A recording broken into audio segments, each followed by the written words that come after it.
ایسے یہ دنیا کسی ایک کے پاس نہیں رہتی، کبھی اس کے پاس ہے، کبھی اس کے پاس ہے، کبھی اس کے پاس ہے، یہ کسی کے ساتھ وفا نہیں کرتی۔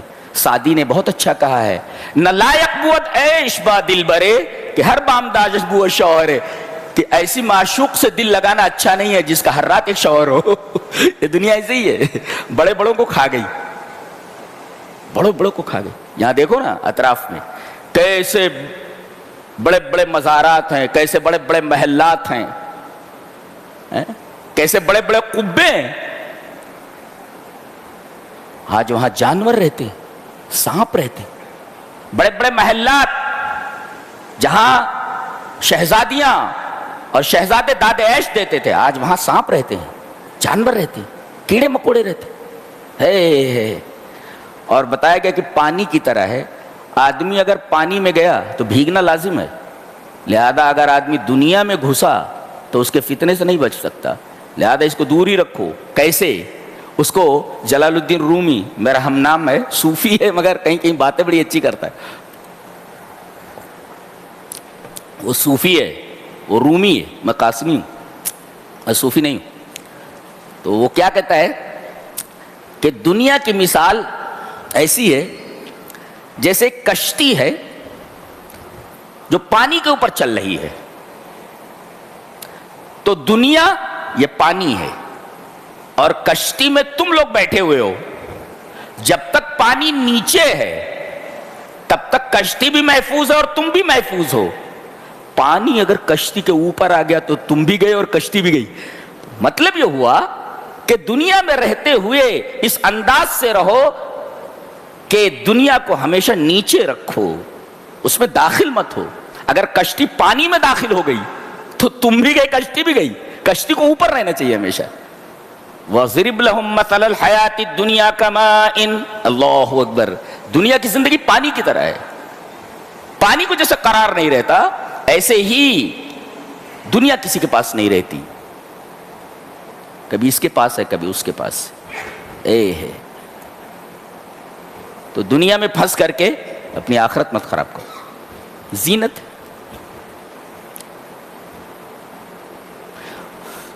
اس کے بعد حضرت خضر اور موسیٰ علیہ السلام کا واقعہ پیش کیا جا رہا ہے، بہت غور سے سنو ہے۔ ایک دفعہ حضرت موسیٰ علیہ السلام، جیسا کہ بخاری کی روایت ہے، انہوں نے بہت اچھا واعظ کیا، بہت اچھی سپیچ دی۔ تو ایک صاحب نے کہا کہ دنیا میں آپ سے بڑا کوئی عالم ہے؟ بولے نہیں، میں ہی سب سے بڑا عالم ہوں۔ اللہ تبارک و تعالیٰ کو ان کی یہ بات ناپسند لگی، پسند نہیں آئی۔ کہا کہ میرا ایک بندہ ایسا ہے جس کا نام خضر ہے، وہ تجھ سے زیادہ علم رکھتا ہے، جا اس سے مل، پتا چلے گا کہ علم کسے کہتے ہیں۔ پریشان ہو گئے، اچھا مجھ سے بھی بڑا کوئی عالم ہے۔ کہا کہ میرے رب وہ کہاں ملے گا؟ کہا کہ مجمع البحرین پر ملے گا۔ مجمع البحرین کا مطلب ہوتا ہے دو دریاؤں کا سنگم، جیسے گنگا اور جمنا کہاں ملتے ہیں؟ الہ آباد میں، دونوں مل گئے تو اسے سنگم کہتے ہیں۔ جی، دو دریاؤں کے ملتقا کو، دو دریاؤں کے ملنے کے اسپاٹ کو، جس جگہ پر ملتے ہیں اسے سنگم کہتے ہیں۔ تو مجمع البحرین پر جاؤ جہاں دو دریا ملتے ہیں۔ یہ دو دریا کون سے ہیں؟ خلیج عقبہ ہے اور خلیج سوئس ہے۔ یہ دونوں جہاں مل کر کے بحر احمر میں، ریڈ سی میں گر جاتے ہیں، یہ اسی کے ملتقا کے اوپر ہے، وہ اسی کے مجمع کے اوپر ہے، اسی کے سنگم پہ۔ جہاں خلیج عقبہ، اب جغرافی جو لوگ پڑھے ہوئے ہیں وہ نقشہ اٹھائیں، دیکھیں گے کہ جہاں پر خلیج عقبہ اور خلیج سوئس، یہ دونوں بیئی کھاڑیاں، یہ جہاں ملتی ہیں اور مل کر کے یہ ریڈ سی میں گرتی ہیں، تو یہ جہاں دونوں خلیجیں ملتی ہیں یہ مجمع البحرین ہے، یہیں پر وہ ملے، یہیں پر مل رہا ہے۔ رخت سفر باندھ لیا۔ اس میں ایک نقطہ یہ ملا، علم حاصل کرنے کے لیے سفر کرنا چاہیے، گھر بیٹھے علم نہیں ملتا۔ جی جی جی، دور دراز کا سفر کرنا چاہیے۔ نبی ہیں مگر علم کا شوق دیکھو، اپنے خادم یوشع ابن نون کو لیا اور چل پڑے۔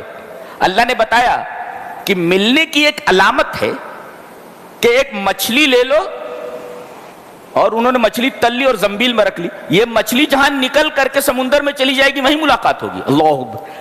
ایک جگہ رکے اور وہاں پر ٹفن رکھ دیا, وہ زنبیل رکھ دی, اس کے بعد آگے نکل گئے. کہا کہ ادھر کھانا نکالو. کہا کہ اللہ کے رسول اس میں تو مچھلی ہے ہی نہیں. کہا کہ پیچھے پلٹو. فرتدا علی آثارہما قصصا, الٹے پاؤں اسی راستے پر پیچھے کی طرف آئے. اور جب وہاں پہنچے تو دیکھا اللہ تبارک و تعالیٰ نے وہاں سرب بنا رکھا. سرب کا مطلب ہوتا ہے مچھلی اگر ایسے پانی سے جاتی ہے تو ایک راستہ بنتا ہے. مچھلی چلی گئی مگر راستہ بنا ہوا ہے. اللہ اکبر. اللہ تبارک و تعالیٰ نے وہ راستہ بنا رکھا ہے. وہ پہنچا رہے یہیں سے مچھلی گئی ہے.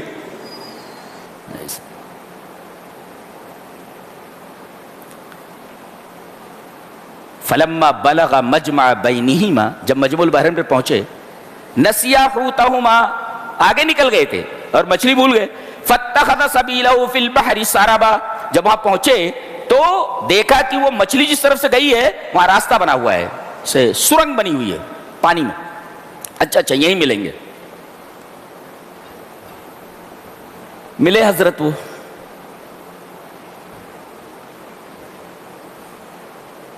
السلام علیکم. وعلیکم السلام. کون؟ کہا کہ موسیٰ. کہا کہ کون موسیٰ؟ انبیاء بنی اسرائیل کا سب سے بڑا نبی ہے اور سچ مچ دنیا کا سب سے بڑا عالم ہے. وہ بار بار انہی کا حوالہ دیا جاتا ہے. اگر آج موسیٰ بھی آ جائیں اور تم ان کی اتباع کرنے لگو اور مجھے چھوڑ دو تو تم گمراہ ہو جاؤ گے. یہ موسیٰ کا حوالہ کیوں ہے, کسی اور نبی کا حوالہ کیوں نہیں ہے؟ اس وجہ سے انبیاء بنی اسرائیل کا سب سے بڑا عالم ہے. یہ بہت بڑا نبی ہے. اسے علم کے ساتھ ساتھ ڈنڈا بھی دیا گیا تھا. استاد ہوتا ہے نا جیسے, اس کے پاس علم بھی ہوتا ہے, سونٹا بھی ہوتا ہے. جو شریر قسم کے اسٹوڈنٹس ہوتے ہیں ان کو اچھی طرح بجاتا ہے. اقبال نے صحیح کہا ہے, بے معجزہ دنیا میں ابھرتی نہیں قومیں, جو ضرب کلیمی نہیں رکھتا وہ ہنر کیا. تو حضرت کلیم کو, کلیم اللہ کو اللہ تبارک و تعالیٰ نے وہ لاٹھی دی تھی, عصا. عجیب و غریب عصا ہے.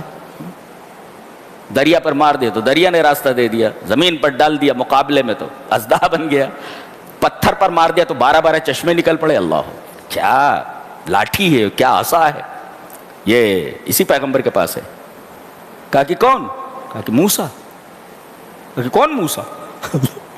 اس کا مطلب یہ اتنا بڑا عالم ہے کہ اتنے بڑے عالم کا نام بھی نہیں جانتا ہو. کہا کہ موسیٰ بنی اسرائیل کا. اچھا تم ہی ہو, بنی اسرائیل کا موسیٰ ہو. کہیے کیسے آنا ہوا, کیسے آنا ہوا؟ کہا کہ آپ کے پاس جو اللہ تبارک و تعالیٰ نے علم لدن عطا کیا ہے, ایک ہوتا ہے علم مکتسب, حاصل کیا ہوا علم. علم مکتسب میں واسطہ ہوتا ہے. جیسے میں طالب علم ہوں اور یہ استاذ ہیں, اب میں نے علم کو ان سے سیکھا ہے تو یہ واسطہ ہیں, برابر ہے. یہ علم مکتسب ہے. اور علم لدن بیچ میں واسطہ ہی نہ ہو, ڈائریکٹ اللہ تبارک و تعالیٰ آپ کا معلم ہو, ہاں بیچ میں واسطہ نہ ہو.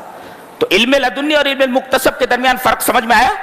علم مکتسب وہ جو حاصل کیا جائے, بیچ میں واسطہ ہو, اور علم لدنی وہ ہے جس میں واسطہ نہ ہو, ڈائریکٹ اللہ ہی معلم ہو. دیکھیے ڈائریکٹ اللہ معلم ہے ان کا. کن کا؟ حضرت خضر کا. اور کیسا علم ہے معلوم ہے؟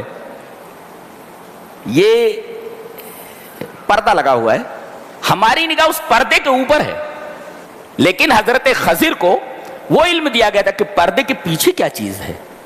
یہ بہت بڑا علم ہے. یہ حضرت موسیٰ کی نگاہ صرف پردے کے اوپر ہے, دروازے کے اوپر ہے, دروازے کے پیچھے کیا ہے وہ حضرت موسیٰ کو معلوم نہیں. حضرت خضر کو وہ علم ہے, بہت گہرا علم, یہ عجیب و غریب علم ہے. یہ کہا کہ میرے ساتھ رہ کر تم صبر نہیں کرو گے, صبر نہیں کر پاؤ گے. یعنی اب داخلہ لینا نہیں چاہ رہے یہ اپنے اسکول میں. یہ داخلہ لینے گئے, وہ داخلہ لینے پر تیار نہیں ہے جب تک کہ ان کی ایک شرط منظور نہیں کر لی انہوں نے. کیا؟ وَلَا آسِي لَكَ أَمْرًا, میں آپ کے کسی حکم کی نافرمانی نہیں کروں گا. بولے ہر بات پر تمہیں صبر کرنا پڑے گا؟ بولے ہاں کروں گا. کہا کہ جو بھی میں کروں گا بولنا نہیں. ٹھیک ہے نہیں بولوں گا. قَالَ فَإِنِ اتَّبَعْتَنِي فَلَا تَسْأَلْنِي عَنْ شَيْءٍ, اگر میرے ساتھ رہنا چاہتے ہو تو شرط یہ ہے کہ کسی چیز کے بارے میں سوال نہیں کرو گے. فلا تسألنی عن شیء حتی احدث لک منہ ذکرا, میں خود بیان کر دوں گا نا کہ میں نے ایسا کیوں کیا ہے, آپ کو سوال کرنے کی ضرورت نہیں ہے. دونوں چلے. اب دریا کے اس پار جانا تھا. اب کشتی والا وہاں کشتی لیے کھڑا تھا, دیکھا کہ دو سیدھے سادھے مولوی جیسے دکھ رہے ہیں, غریب لوگ ہیں, آئیے آئیے, بیٹھ گئے. اب جیسے کشتی بیچ دریا میں پہنچی تو اس کے تختے اکھاڑنے لگے. کون؟ حضرت خضر. اب دیکھا کہ یہ تختے اکھاڑ رہے ہیں. فانطلقا حتى اذا ركب في السفينه خرقها قال اخرقتها لتغرق اهلها, ارے آپ تختے اکھاڑ رہے ہیں تاکہ کشتی والے ڈوب جائیں, آپ کشتی والوں کو ڈبونا چاہتے ہیں. بہت غلط کام کیا آپ نے. لقد جئت شيئا امرا, یہ بہت خراب چیز ہے آپ نے جو کی ہے.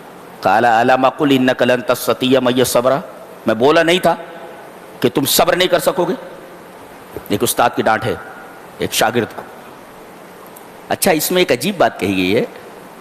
قال اخرقت, نبی کیا بولا ہے, کیا تم تختے اکھاڑ رہے ہو تاکہ کشتی والوں کو غرق کر دو. یہ نہیں کہا کہ ہم لوگوں کو غرق کر دو, ہم نہیں کہا. اس کا مطلب نبی جو ہوتا ہے اپنے سے زیادہ فکر اپنی امت کی کرتا ہے جی, اور سب سے بہترین انسان ہوا جو اپنے سے زیادہ دوسروں کی فکر کرے. یہ تعلیم دی گئی. جی جی جی, یہ کیا کتاب ہے, سبحان اللہ. قال لا تؤاخذنی بما نسیت, بھول گیا تھا میں, چلیے معاف کر دیجئے. ٹھیک ہے. جب کشتی ساحل سے لگی اس کے بعد آگے بڑھے تو ایک گاؤں تھا, گاؤں کے باہر ایک لڑکا کھیل رہا تھا, اس کی منڈی پکڑی توڑ دی, مر گیا وہ. فانطلقا حتى اذا لقي غلاما, ایک بچے سے ملاقات کی, فقتلہ, اس کی منڈی مروڑ دی, قتل کر دیا. قال قتلت نفسا زکیۃ بغیر نفس لقد جئت شیئا نکرا. پہلے امرا کہا. امرا کا مطلب ہوتا ہے کوئی ایسی چیز کرنا جو ریپیئر ہو سکے. کشتی کے تختے اکھاڑ رہے نا تو ریپیئر ہو سکتی ہے, لیکن یہ تو آدمی مر گیا تو وہاں نکرن استعمال کیا, یعنی جو ریپیئر نہ ہو سکے. مرا ہوا آدمی زندہ کیسے ہو سکتا ہے؟ تو جہاں ریپیئر ہو سکے وہاں امرا ہے, اور جہاں ریپیئر نہ ہو سکے وہاں لقد جئت شیئا نکرا ہے. پہلے امرا بولے ہو کشتی کے بارے میں, اور یہاں کیا بول رہے ہیں, لقد جئت شیئا نکرا. قال الم اقل لک انک, پہلے تک قال الم اقل لک نہیں بولے تھے, قال الم اقل لک, پہلے کہا تھا میں نے کہا تھا نا کہ تم صبر نہیں کر سکو گے. اب یہاں کیا کہہ رہے ہیں, میں نے تم سے نہیں کہا تھا, ابھی دیکھو تم کہہ رہے ہیں نا, یعنی اب یہ دوسری بار ہو گیا, بہت ہو گیا. اب قال الم اقل لک انک, یہ کلام کا انداز دیکھ رہے ہیں آپ کتنا حسین انداز ہے. قال الم اقل لک انک لن تستطيع معي صبرا. اب یہ خود بول رہے ہیں, قال ان سألتک عن شیء بعدها فلا تصاحبنی, اس کے بعد اگر میں سوال کروں گا تو مجھے اپنے ساتھ مت رکھیے گا. فلا تصاحبنی, اور آپ کے پاس میری طرف سے عذر رہے گا. فانطلقا, چلے. حتی اذا اتیا اہل قریۃ استطعما, ایک گاؤں میں پہنچے, دونوں بھوکے تھے. پتہ یہ چلا کہ دونوں انسان ہیں یہ. جی جی جی, یہ کہتے ہیں یہ فرشتے تھے, کوئی کہتا ہے کہ یہ جن تھے. نہیں, یہ دونوں نے کھانا مانگا, اس کا مطلب انسان تھے دونوں, اس لیے ان کو کھانے کی ضرورت تھی. فرشتے ہوتے حضرت خضر تو ان کو کھانے کی ضرورت نہیں تھی. استطعما تسنیہ کا صیغہ استعمال کیا گیا. جی, دونوں نے کھانا مانگا. اتنے بخیل تھے گاؤں والے. فابوا ان یضیفوہما, دو آدمیوں کو کھانا نہیں پرووائڈ کر سکے, دو آدمیوں کو کھانا نہیں دے سکے. رات بھر بیچارے بھوکے پیاسے پڑے رہے. صبح جب گاؤں میں سے جانے لگے تو دیکھا کہ ایک دیوار ہے گاؤں کی, ایک گھر ہے, گھر کی ایک دیوار ہے وہ گرا چاہتی ہے.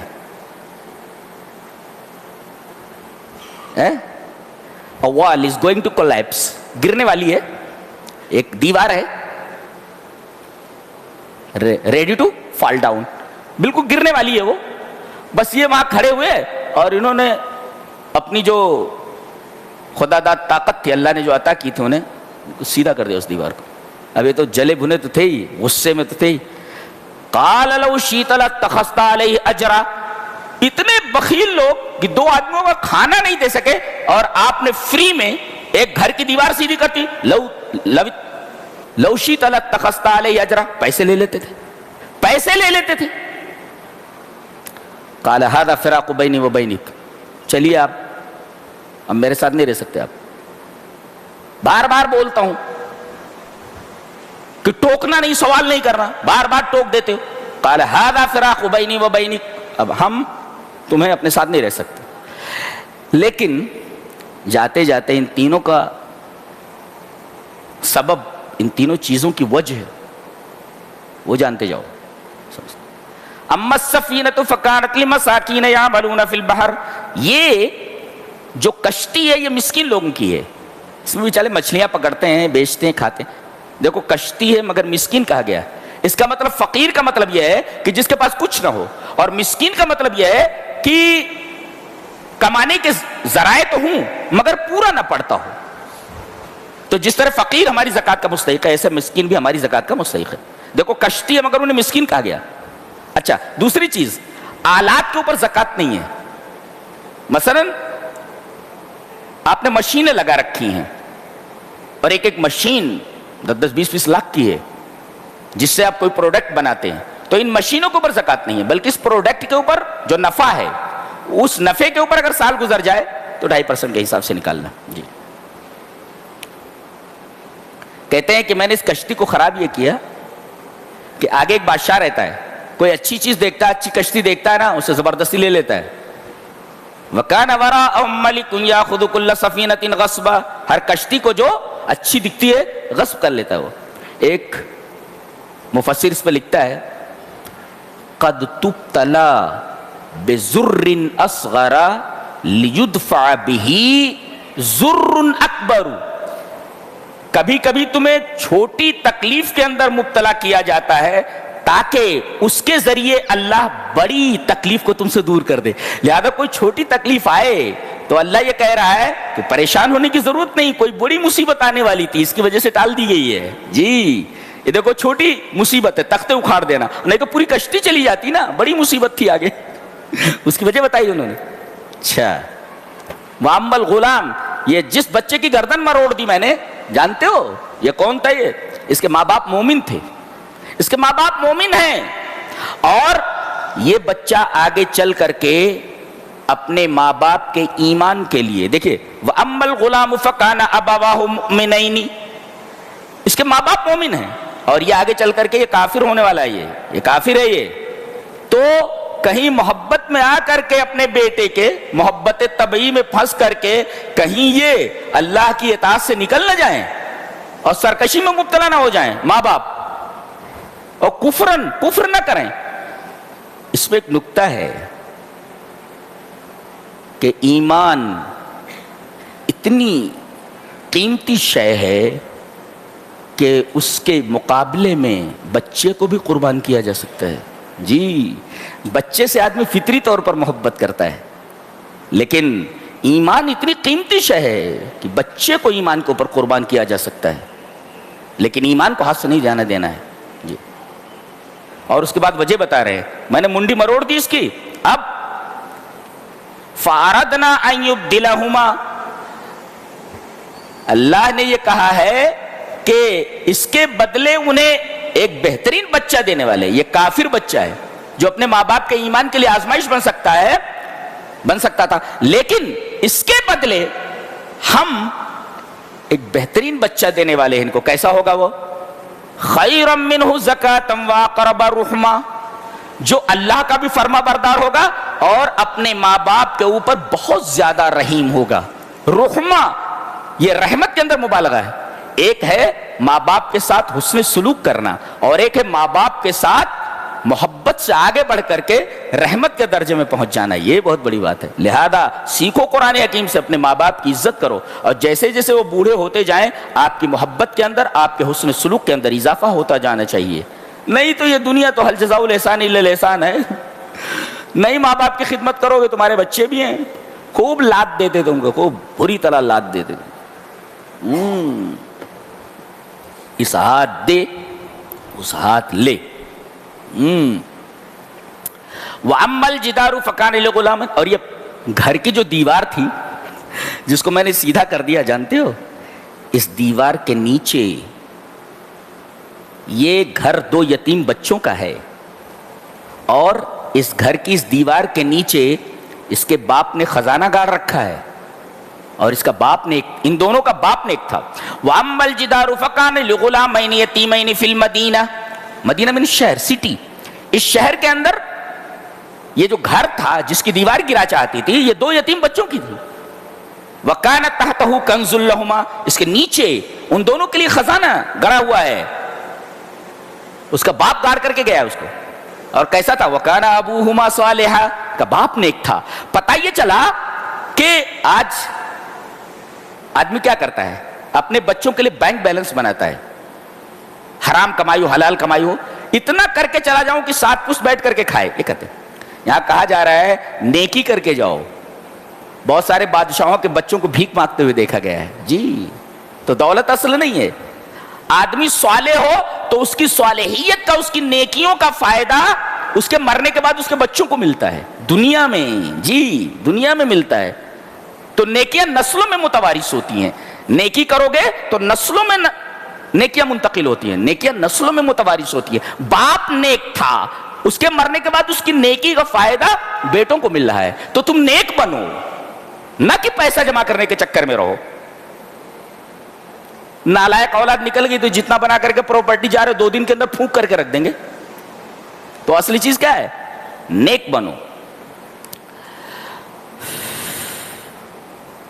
اس سے کیا آپ نے سمجھا کہ موسیٰ علیہ السلام جو آئے تھے ملنے کے لیے کیا ہوا؟ بولے یہ اتنا بڑا اسکول تھا جس میں اتنے بڑے نبی کا داخلہ نہیں ہوا. جی جی جی جی اللہ نے فرمایا نہیں تھا تم سے بڑا عالم ہے وہ. اس کے بعد ذوالقرنین کا واقعہ. اصل میں یہودیوں کے کہنے پر مشرکین نے نبی سے 3 سوالات کیے تھے. پہلا سوال تھا جو 15ویں پارے میں ہے سورہ بنی اسرائیل میں، وَيَسْأَلُونَكَ عَنِ الرُّوحِ. محمد سے پوچھو صلی اللہ علیہ وسلم کہ روح کی حقیقت کیا ہے. اچھا روح کی حقیقت کیا ہے؟ تو آسان جواب دے دیا گیا، وَمَا أُوتِيتُم مِّنَ الْعِلْمِ إِلَّا قَلِيلًا. پڑھ رہے ہو KG میں اور سوال پوچھ رہے ہو MSc کا. کیسے سمجھایا جائے تم کو؟ تم سمجھ نہیں سکتے اس کو. پڑھ رہے ہو بغدادی قاعدہ اور سوال کر رہے ہو بخاری شریف کے ترجمۃ الباب کا. کیسے؟ کہا کہ تمہیں علم بہت کم دیا گیا، تم روح کی حقیقت نہیں سمجھ سکتے. روح روح ہے. اور روح کا اقرار تمام مذاہب نے کیا ہے. جی جی گیتا میں بھی ہے، نینم چھندنتی شسترانی نینم دہتی پاوکہ نہ چینم کلیدینتیاپہ نہ شوشیتی ماروتہ. یہ آتما روح یہ شستر سے کاٹ نہیں سکتے. ہتھیار شسترم شسترے شسترانی، ایک ہتھیار 2 ہتھیار کا ہتھیار. جی بہت ٹیپیکل اور بہت ہی ڈیفیکلٹ ٹائپ کی زبان ہے. میرے اسکول میں نرسری سے داخل ہے. یہ 3ری زبان نہیں ہے. پہلی زبان انگلش میڈیم ہے، دوسری زبان عربی ہے، تیسری سنسکرت ہے. تو کہتے ہیں نینم چھندنتی شستران. چھد مانے کاٹنا. تو اسے ہتھیار نہیں کاٹ سکتے اور اسے آگ نہیں جلا سکتے. پاوک مانے آگ. اور نہ اسے پانی بھگو سکتا ہے اور نہ اسے ہوا سکھا سکتی ہے. ماروت مانے ہوا. نینم چھندنتی شسترانی نینم دہتی پاوکہ نہ چینم کلیدینتیاپہ نہ شوشیتی ماروت. بہت مشکل ہے، وہ زبان پہ آتی نہیں. وہ اس کے لیے بہت ہی ماہر ہونے کی ضرورت ہے. تو بہرحال آتما ہے. تو روح کی حقیقت کیا ہے؟ دوسرا سوال، کچھ نوجوان پچھلے زمانے میں اپنے گھروں سے نکلے تھے، ان کا کیا ہوا؟ وہ اصحاب کہف. تو اللہ نے پوری صورت اتار دی اور پوچھا کہ مشرق سے مغرب تک جانے والے سیاح کی کیا خبر ہے؟ ٹورسٹ وہ کون ہے؟ وہ کہا کہ ذوالقرنین ہے. تو روح کی حقیقت پوچھی، یہ جواب. تم ان نوجوانوں کی بات کر رہے ہو جو اپنے گھروں سے نکلے، ان کا کیا ہوا؟ اصحاب کہف. پورا قصہ بیان کر دیا گیا. اور پھر تیسرا سوال کیا جا رہا ہے کہ مغرب سے مشرق تک جانے والے سیاح کی کیا خبر ہے؟ وہ ذوالقرنین ہے. یہ 2 سینگوں والے ان کو کیوں کہا جاتا ہے؟ ان کے بال ایسے تھے کہ ایک لٹ ادھر رہتی تھی، ایک لٹ ادھر رہتی تھی، گویا 2 سینگ تھے. یا کہا جاتا ہے کہ ان کے سر کے دونوں طرف ایسے ابھار تھا، اس وجہ سے ان کو 2 سینگوں والا کہا جاتا ہے. بہرحال کو ذوالقرنین کہا جاتا ہے. یا اس وجہ سے بھی کہ ایک سفر ان کا مشرق میں تھا ایک مغرب میں تھا, تو دو سینگ ہوں گے وہ, اس وجہ سے ان کو ذوالقرنین کہا. قرن مینس سینگ, ہارن. پہلا سفر ان کا, اب دیکھیے پوچھا جا رہا ہے, ایک امی سے پوچھا جا رہا ہے اور جواب اتنا پرفیکٹ ہے. اب یہ نبی نے تو کہیں ہسٹری نہیں پڑھی ہے, کسی کالج میں آپ نہیں گئے, کسی یونیورسٹی میں نہیں گئے, کسی مدرسے میں نہیں گئے, اب اتنا بڑا سوال کیا جا رہا ہے, وہ بھی ہسٹری کا سوال ہے اور پرفیکٹ جواب دیا جا رہا ہے. وَيَسْأَلُونَكَ عَنْ ذِي الْقَرْنَيْنِ, یہ بتاتا ہے کہ اللہ کی کتاب ہے. ایک امی کیسے بول سکتا ہے, یہ ایک تاریخی بات کیسے کہہ سکتا ہے؟ قُلْ سَأَتْلُو عَلَيْكُمْ مِنْهُ ذِكْرًا, بیان کر رہے ہیں نا واقعہ. ایک بادشاہ تھا یہ, اور میرا خیال یہ ہے کہ یہ 539 قبل مسیح گزرا ہے. حضرت عیسیٰ علیہ السلام سے 539 سال قبل گزرا ہے. اس کا نام سائرس ہے, سائرس, اور ذوالقرنین اس کی صفت ہے, دو سینگوں والا, نام سائرس ہے. بہت نیک بادشاہ تھا. تو پہلا سفر مغرب کی طرف, دوسرا سفر مشرق کی طرف, اور تیسرا سفر شمال مشرق کی طرف, شمال کی طرف. یہ 3 سفر ہیں اس کے. اچھا, مغرب کی طرف گیا تو جہاں پہنچا وہاں آبادی ختم تھی, انسانی آبادی وہاں ختم تھی. آگے دور تک صرف اور صرف پھیلا ہوا سمندر تھا. انسانی آبادی جہاں ختم ہوتی وہاں تک گیا. اللہ اکبر, اتنا لمبا سفر کیا اس نے. اور سورج کو ڈوبتے ہوئے دیکھا, مغرب میں ڈوبتا ہے نا سورج. حتی اذا بلغ مغرب الشمس وجدها تغرب فی عین حمیۃ, اسے ایسا لگا جیسے سورج ایک گدلے چشمے کے اندر ڈوب رہا ہو. گدلا جیسے اس کو کہتے ہیں عین حمیہ, جس انگلش میں مائر بولتے ہیں, مائر, ایم آئی آر ای, مائر. مائر مانے دلدل, ایم آئی آر ای, مائر. مائر مینس دلدل. ایسا لگا کہ جیسے کثر الطین الاسود, جہاں ایسے کالی مٹی زیادہ ہو, الطین الاسود. تو ایسا لگتا تھا جیسے سورج کسی گدلے, پانی میں گدلے چشمے میں ڈوب رہا ہو. آبادی وہاں ختم تھی. وہاں کون لوگ تھے؟ کافر لوگ تھے, اللہ کو نہیں مانتے تھے. کہا کہ سدھر جاؤ, تبلیغ کر رہا ہوں میں, تبلیغ کر رہا ہوں. اور یہ تینوں سفر اس کے تبلیغی ہی ہیں. اللہ اکبر, دیکھو زینت چھوڑ دیا اس نے اللہ کے لیے, یہاں بھی وہی زینت ہے. اور وہاں حضرت موسیٰ اور خضر کے واقعے میں وہاں علم کی زینت ہے. اب دیکھ رہے ہیں, علم کی زینت کے لیے ایک بہت بڑا نبی جو دنیا کا سب سے بڑا عالم ہے حقیقت میں, وہ بھی علم حاصل کرنے کے لیے پڑا ہے. علم کی زینت ہے وہ, اور وہ بھی دنیا کو فائدہ پہنچانے کے لیے.